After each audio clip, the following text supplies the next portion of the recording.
Alright, hey guys, it is a Crick, and I will be doing the highly requested Armadyl solo guide today.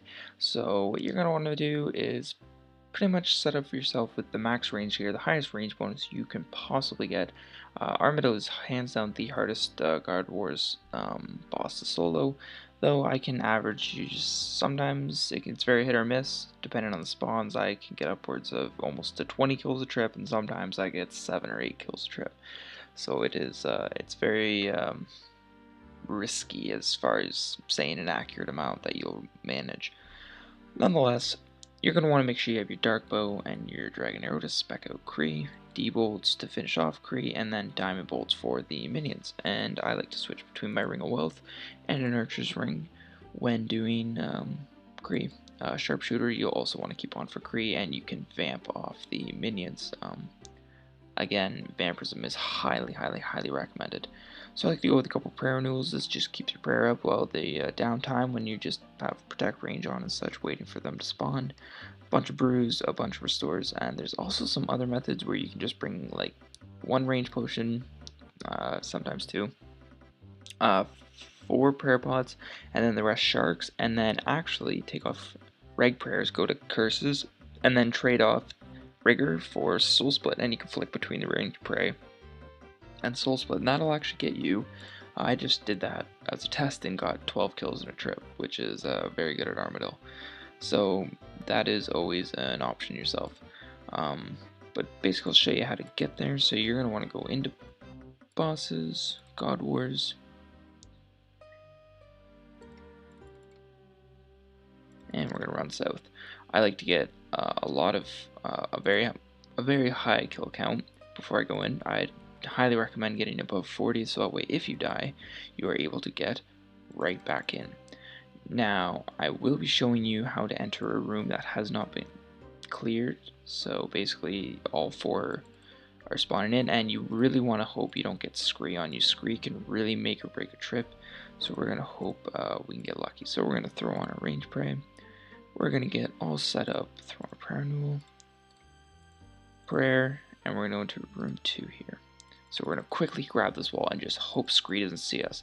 Now you'll notice Killsia is mailing me. Scree has seen me, but for the sake of this video, that might not be the worst thing.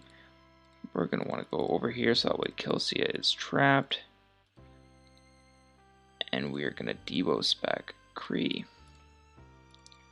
Now you are going to be getting absolutely shredded here. Kree hits a BS amount in my opinion. But from here, as you can see, I have trapped Killsia. I have Flock Leader on me, so that way I can just protect range from the boss, because you do want to protect range, of course, from Armadyl.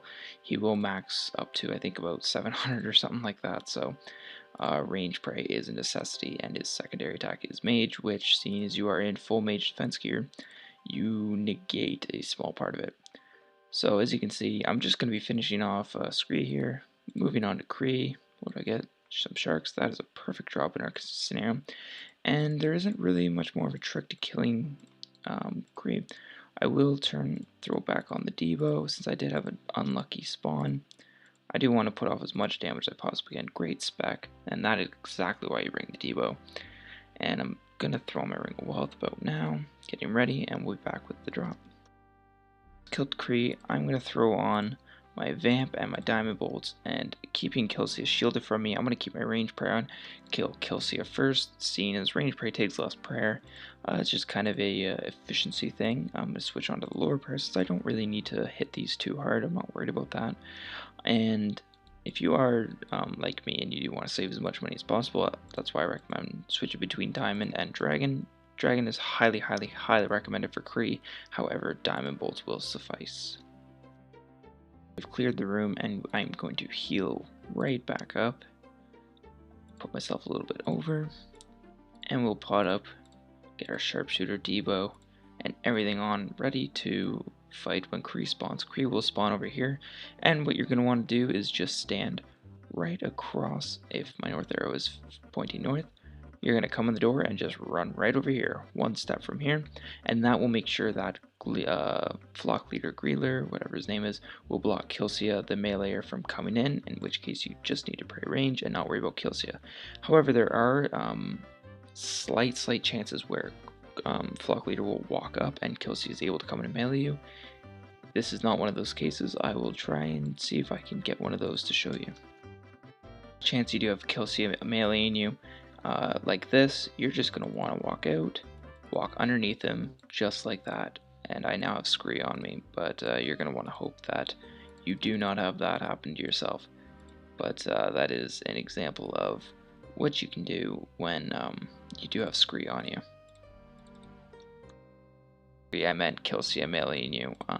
That normally wouldn't have happened if Kree was here to block her, but nonetheless, here we are, and you'll see now how Scree can completely turn a trip around.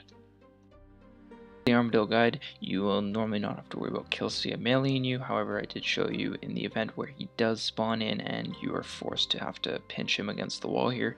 I have shown you how to do that, as that can really screw over a trip if he gets on you and you don't notice it or know how to handle it. So hope that helped. If there's any questions, always feel free to PM me in game and ask me them. Peace out, guys.